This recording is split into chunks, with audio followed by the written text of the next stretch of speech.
Hello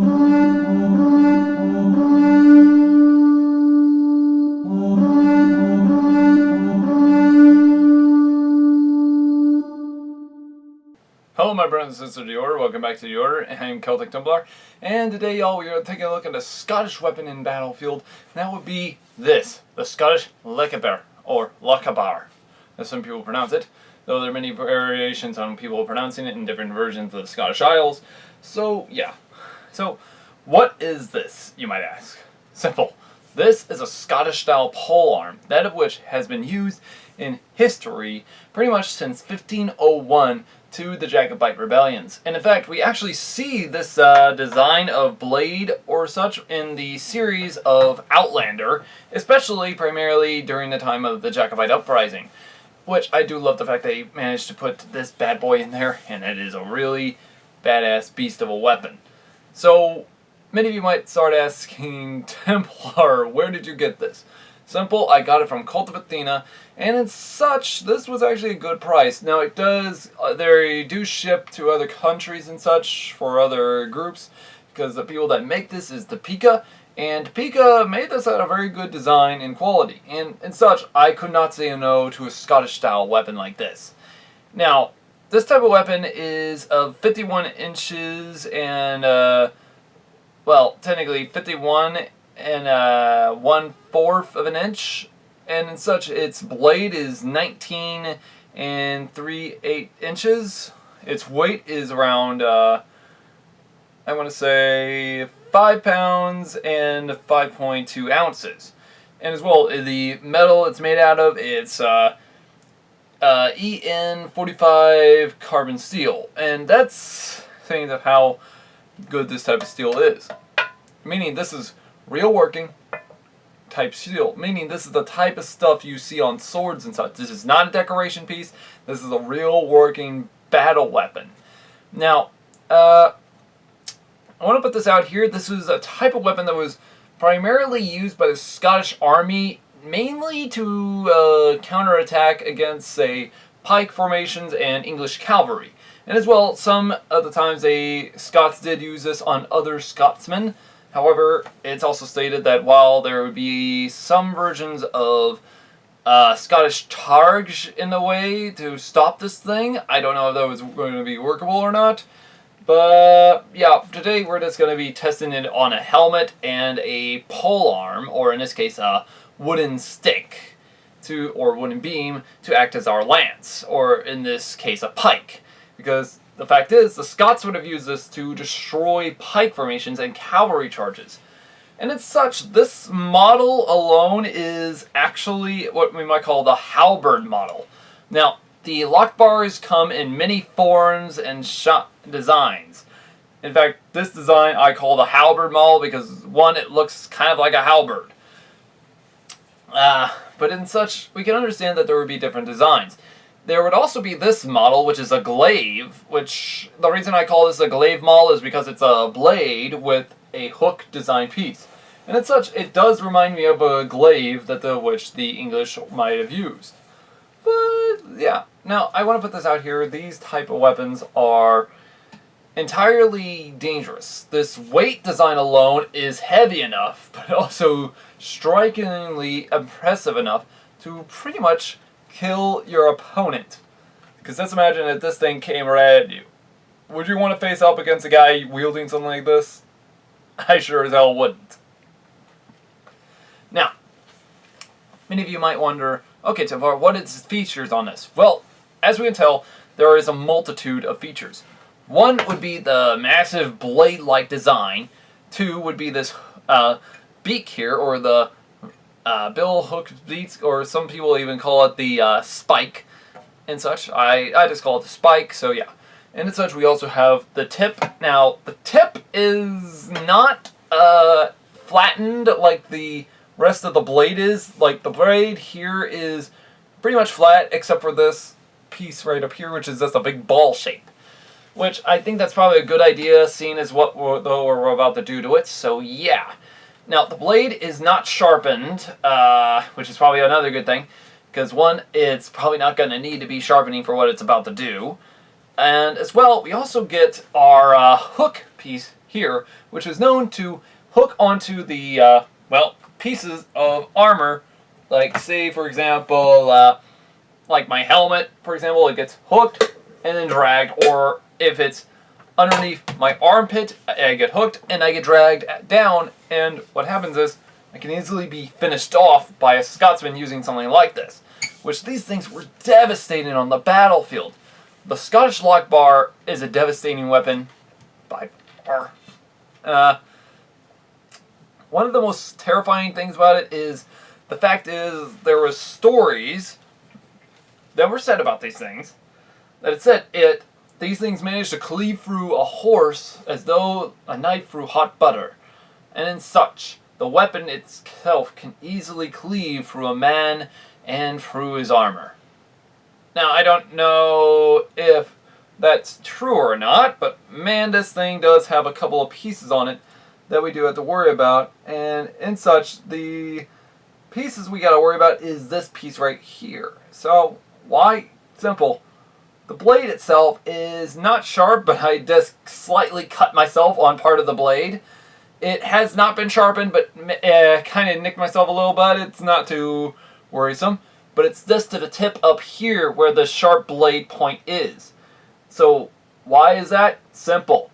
This design part of the blade was meant as a point of contact area, meaning the closer you get to hitting someone at the point here, it comes in like that, and it's going to cleave into the helmet or any part of the armor, making this type of weapon a very devastating tool on the battlefield.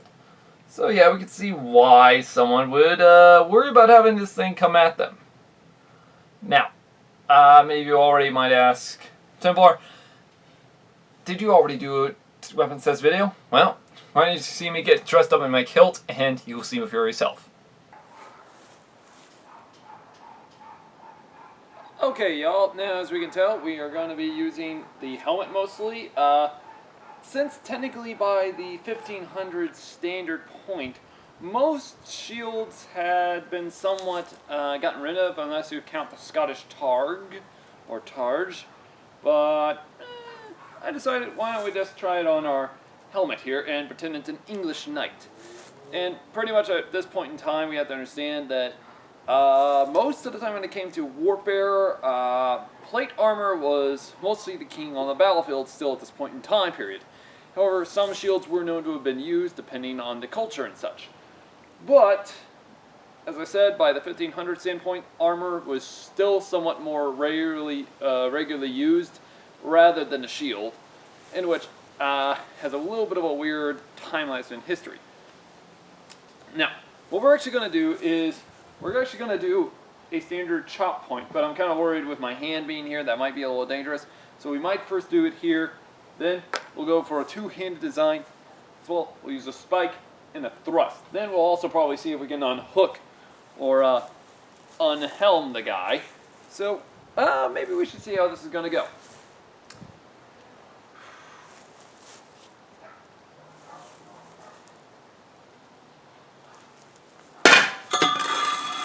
Well, apparently with that cut, it apparently just dug in to our helmet, and I kind of just swayed off. So maybe we should redo that.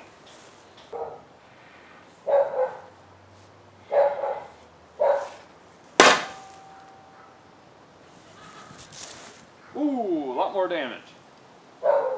That drove a deeper cut along the same part of the head. So maybe we should try it to the side. See how that looks.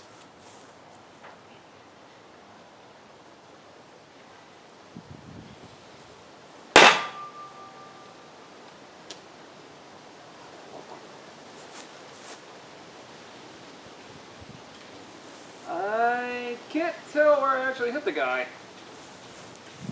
Let's try that again.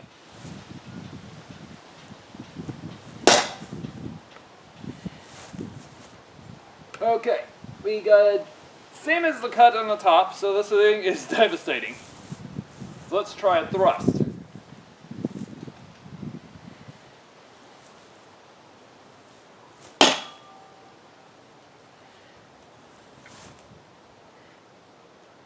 Not much much on the thrust, but technically you understand one thing in history. You don't use the tip of your weapon, especially for thrusting into plate. So that says something. Use the spike. So let's see how this is going to work. And I hope this thing doesn't come back at my face. Ah, just grazed it. So let's try that again.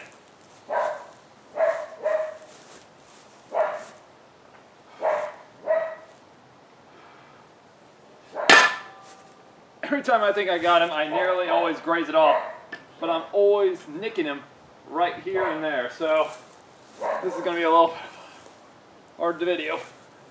But I think the major part is the fact that this thing weighs a lot. So let's try it.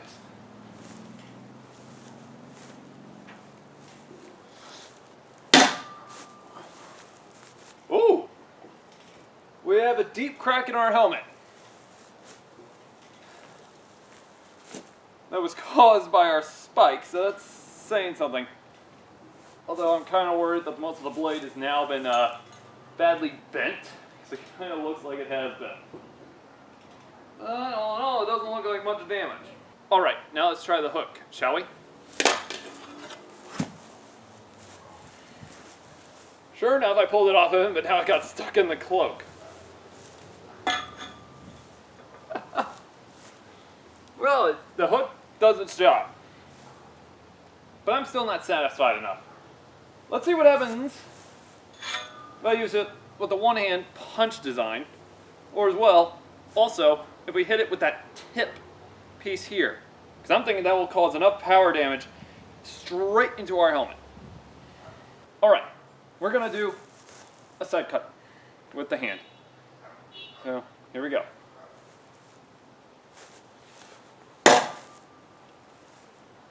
Yeah, just as I figured, we lost all power in the cut. It did not do that much damage. So, why don't we just go for the tip and see where we get from that. So this is going to be a hard one to do because mostly my hits have been like this, but what happens if we hit it like right here?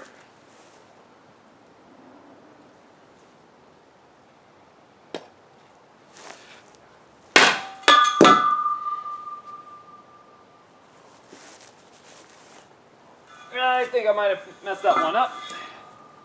Now it's a little off, so maybe I should put it more closely like this. This should work a little better. So let's retry that.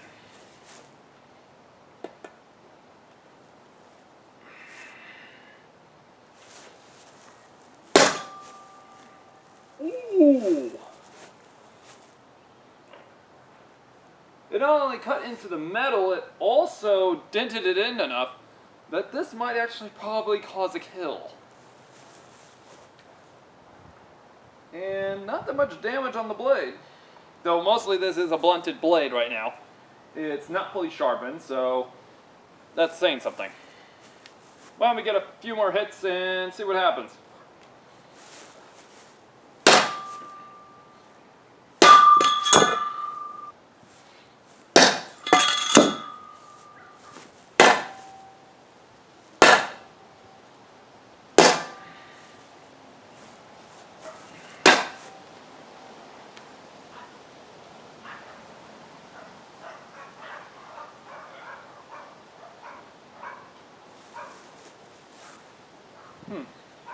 Looks like it's doing its job because of all the tip cuts, it's cutting it deeper. So what happens though if we unhook this, it's down on the ground, and we do a finishing move, pretty much as they would have done, like that. So, because since the Scots fought against the English, this would be an anti-cavalry style weapon, or an anti-pike weapon. So, my biggest wonder is, what will it do to our opponent? Now, in fact, why don't we also probably get a piece of wood out and we'll see what happens to our pike, shall we?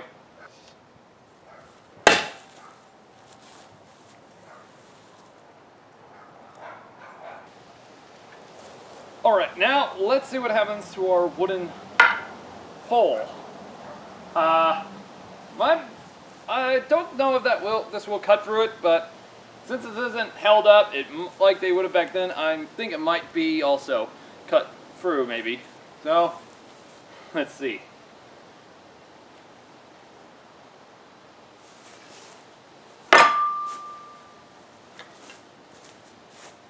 Well, one cut, and we have two cuts. Probably because I grazed downward on it, so did not do much damage though. The only deepest I went is right about, like probably not even much.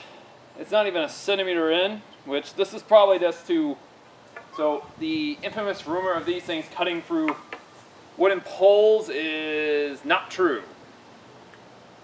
So, that's saying something. Okay, y'all. Now, as we can understand, our Lochaber managed to make somewhat a lot more damage than most of my other weapons did. However, since this helmet has taken such a beating for over the years, we can probably understand that it might have been weak in the first point. So, yeah.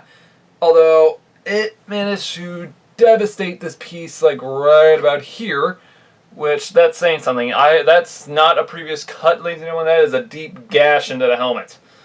So, in fact, that was caused by the point on our weapon right here.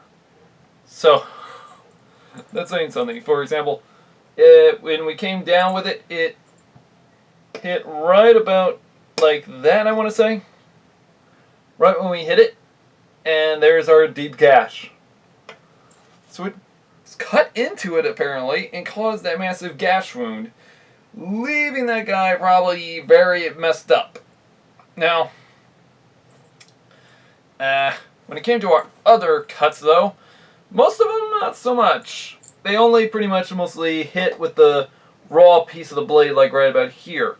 Most of our point entry contacts were not even hitting the piece here. Our thrusts didn't do that much damage compared to the other ones as I looked deeper on them. But as well, the spike on the end, it did its job. It actually made a good hole compared that to, well, the others, which if I can find it now. Now, I want to put this out here. While swinging this thing, it's kind of a hard idea to do the spike because one, I'm wielding a blade and I'm kind of worried this thing coming back at my face when I'm just lifting it like this.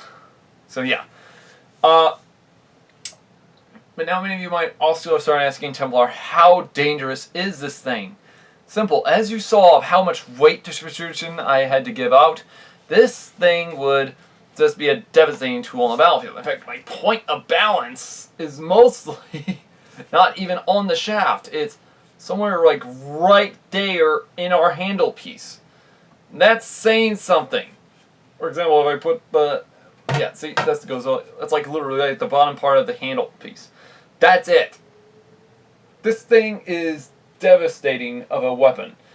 And I want to put this out here, this is not a normal type of weapon. And in such, they would, as I said, they would have different design, well, models to it. Some historians even state they might even use the bottom end of this as, well, a hook type of design for the foot. But I don't think that would be true. Now, where did they get this design, as shape, and model? Well, one, it's actually based off a historical model in Scotland, that which was discovered sometime after a infamous Scottish defeat by the English. And it's actually stated that when the English took these weapons, they they stated how the warrior showed great prowess on the battlefield with his weapon. They named this weapon, though, the cleaving Lochaber, because it kind of does look like a cleaver, like somebody just took a meat cleaver, for example, and just put it on this thing. And I could see why. That thing actually looks like a cleaver if I put my hand, like, say, right here. And and if I do this, it looks like I got an orcish weapon if my handle right here was the only thing. So, though, this thing is devastating of a weapon. How much would I rate this weapon entirely for it? I would have to highly rate it because the fact is, this thing got deep into the helmets, unlike with my previous type weapons. And the thing is, we were using a 14 gauge steel helmet. So what might have happened if we were using our heavier duty Viking 14 gauge steel helmet, or as well our 18 gauge steel, which the 18 gauge steel would have probably broken in entirely because of the weight that's in this thing. So if you back up the weight plus this point of contact area, this thing will cleave through probably a human body if they are not careful enough to wearing armor. So pretty much if you want to, you can probably sharpen this, but I think I would just leave it at the way it is, because this thing is just a dangerous weapon to a guy who's wearing plate armor entirely, because it technically is an axe. But the reason I say technically is because the fact is it's kind of not. This type of weapon was what you might call a poor man's halberd. And in such, the Scots did have a form of halberd, but those were mostly only to defend the, say, the noble type of aristocracy, such as that of being, say, oh, that's right, a king. Now, what about a lord? Yes, they, or laird, as they were pronounced in Scotland. I don't know is the thing, because we don't exactly have much information about the Scottish halberd, but it is stated, though, most commonly, these were actually used by every type of civilian, or, in fact, pretty much nobody knows about this. This type of weapon was used primarily as a civilian defense weapon, other than the Scottish basket broadsword and the Scottish dirk dagger. And in such, most Scotsmen at the Battle of Culloden, or even during the Jacobite Uprising, they did not have any swords, or most of them didn't actually have firearms. Lots of them did have, say, swords, but some of them, and most of them actually, a lot of them actually, if I had to put this in there, would have actually used this type of weapon, mainly because they could not get their hands on a said sword. Because since swords are very expensive, it's going to be kind of hard for you to actually afford one. So a commoner like me could easily get their said weapon like this. And this thing would probably do a lot more devastating power. If any of you want to take a look at some Lochaber fighting combat with this, I will leave a link down below for a group that actually does try their best to show on historical accuracy on how to fight with a type of weapon like this. Now, I want to put this out here. Lochaber fighting is a weird type of duel. In fact, during the late era of chivalry, or whatever you want to pronounce it as in medieval Scotland, the Scots were actually known to, well, train and practice with their said weaponry in a type of way, and as such, even by the time the medieval standards had ended, the Scots were still living by the clan system, meaning the old feudal system mostly, and as such, they would have actually sometimes, if a commoner was challenged by a nobleman, he would only have to use something like this, when the commoner would, both commoner and the nobleman would probably have the same type of weapon, until probably firearms came around, but you can understand that these things would be probably the most devastating weapon I would never want to get hit by. Because just look at this thing. Would any of you want to face off against a guy wielding this thing? I sure as hell wouldn't. Because just imagine if you see that medieval knight on the bridge, or a demon-like warrior using something like this. You're just gonna, because with me, I'm just gonna turn around and said I fought him and I won, rather than see what happens. Because one, this thing is just a chopping weapon. Now, my cuts weren't exactly as good, because the fact is this thing was so heavy, it kind of just wanted to go its own way as soon as I hit it. Which this is probably the reason behind why these weapons were kind of mostly just used by commoners and such. But the thing is, this type of weapon is so dangerous that, one, I don't need to worry about not hitting the guy. I just need to put fear into him. And the thing is, even if the blade doesn't come into contact with him, this thing will still give him one hell of a spank. So, yeah. Does anybody want to try and test me now? Anyways, hopefully you guys liked this video. Like and subscribe for more. Also, click the bell button for notifications when the next video comes up. And as well, if y'all want to see any more of our videos, please check out our Facebook, and as well also check out more. And hopefully, guys, we can do in a couple other review videos very soon, because one, I am hoping to do probably another type of weapon we got soon. But yeah, anyways, hopefully see you all soon, and hopefully you all can actually join the order. Anyways, guys, it's been Templar. Have a great day.